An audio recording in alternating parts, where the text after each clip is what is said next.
je suis Caroline Sayen, je suis vétérinaire à la pratique vétérinaire Valésia à Ried. Je suis généraliste, j'ai 47 ans.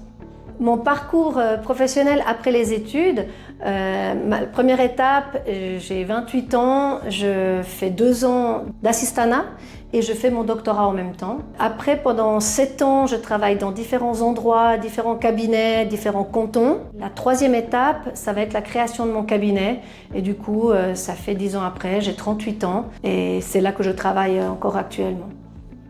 La première place, je trouve qui est la plus importante en fait pour un étudiant qui sort tout fraîchement des études.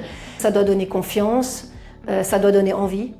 Et puis moi, c'est exactement ce que ça a fait. J'ai trouvé la place vraiment idéale où c'était une place de 2 ans, où parfois j'étais à 20%, parfois j'étais à 60%, parfois j'étais à 100%. Et ça m'a laissé en fait la possibilité pendant ce temps-là, de faire mon doctorat en même temps. J'entends parfois des places où les vétérinaires de première et deuxième année sont un peu malmenés, puis ça donne pas envie, puis ils restent pas dans le métier, et puis ça c'est dommage. La deuxième partie a été de faire plein de temps partiel un petit peu chez des vétérinaires différents, et ça c'était vraiment chouette parce qu'on voit plein de manières de travailler. On voit des milieux très différents, même si je suis restée un peu dans des villes. La ville de Martigny, elle n'a pas grand-chose à voir avec la ville de Lausanne, question mentalité. Et puis ça, c'était vraiment intéressant.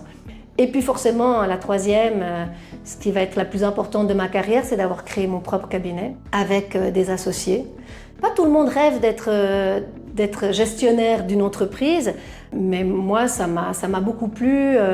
Les locaux qu'on a à Ried, c'est des locaux qu'on a imaginés, pensés, alors avec un architecte, hein, je ne peux pas tout faire, mais c'est vrai que de dire mais là ça ne va pas jouer, j'ai envie de ça, etc.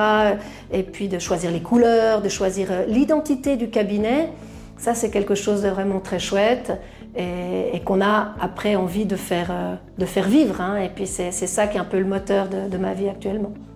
Pour moi, c'est primordial de travailler en équipe. J'ai toujours dit, j'ai envie d'avoir un cabinet à moi, mais jamais seul. Je suis quelqu'un d'assez social et sociable, donc j'ai envie de partager. C'est difficile des fois d'être face à un cas, de ne pas savoir quoi faire, de ne pas pouvoir en parler. Je n'ai pas envie de me retrouver dans ces situations-là. Parfois, je trouve bien sûr la solution toute seule, mais c'est vrai que des fois, ou de discuter avec « Ah, mais cette consultation, elle était pénible. Ah, mais ça, c'est des gens que j'adore trop. » Enfin, je trouve que ça fait partie de mon métier, vraiment, de communiquer. C'est vraiment, pour moi, une grande fierté d'avoir ce cabinet qui fonctionne et qu'on met tout en place pour que ça continue de bien fonctionner. C'est pas tous les jours facile parce que c'est vrai que la gestion d'entreprise, c'est difficile. On n'est pas formé du tout pour le faire. Ça manque peut-être un petit peu dans les études.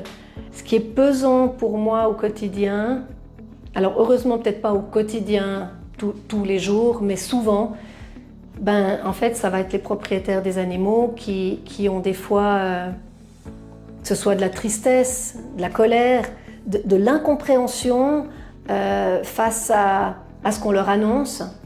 Après c'est très difficile, mais il faut imaginer que nous, on est dedans tout le temps, donc je dois tout le temps annoncer que ce soit des bonnes nouvelles, mauvaises nouvelles, etc. Mais eux, c'est leur animal et c'est leur moment où ils ont peut-être le droit d'être tristes. Et là, la communication est hyper importante. Et ça, c'est difficile à gérer émotionnellement aussi. Et des fois, on n'a plus envie. Je crois que le conseil le plus important pour les jeunes qui veulent devenir vétérinaires, c'est de faire des stages. Alors, c'est pas évident de trouver, hein, parce que des fois, nous, on reçoit pas mal de demandes, mais au moins un jour, mais juste un jour, c'est juste de voir, est-ce que ce train-train quotidien dont je fais que de parler, est-ce que ça convient ou pas? Et puis, c'est pas juste pour voir le métier, c'est aussi pour montrer de quoi on est capable, de dire, moi, j'aimerais travailler chez vous, puis ils vous connaissent, ils savent que ça va aller ou pas. Et puis je pense qu'il faut se donner à fond dans les stages. Des fois, je vois encore des jeunes qui sont un petit peu nonchalants pendant les stages ou qui sont que là pour écouter. Il faut se donner. Ce qui va être important pour les jeunes qui veulent faire le bétail, c'est de se rendre compte qu'ils vont être beaucoup seuls. Et ça, j'en ai parlé avec mes collègues. On a peut-être une consultation chez un agriculteur, mais c'est ça de temps, et tout ça, c'est le trajet. Et vous êtes seul en voiture, bien que vous ayez des associés, des collègues, il y a vraiment des moments où on est seul, et ça peut être appréciable ou pas. Ce que j'aime le plus dans mon métier, c'est cette satisfaction immédiate parfois qu'on a quand on arrive à aider un animal. Et puis des fois, c'est des choses mais toutes bêtes. C'est l'animal qui vient avec son œil comme ça, puis on enlève un végétal, un épieu, et puis l'animal va bien.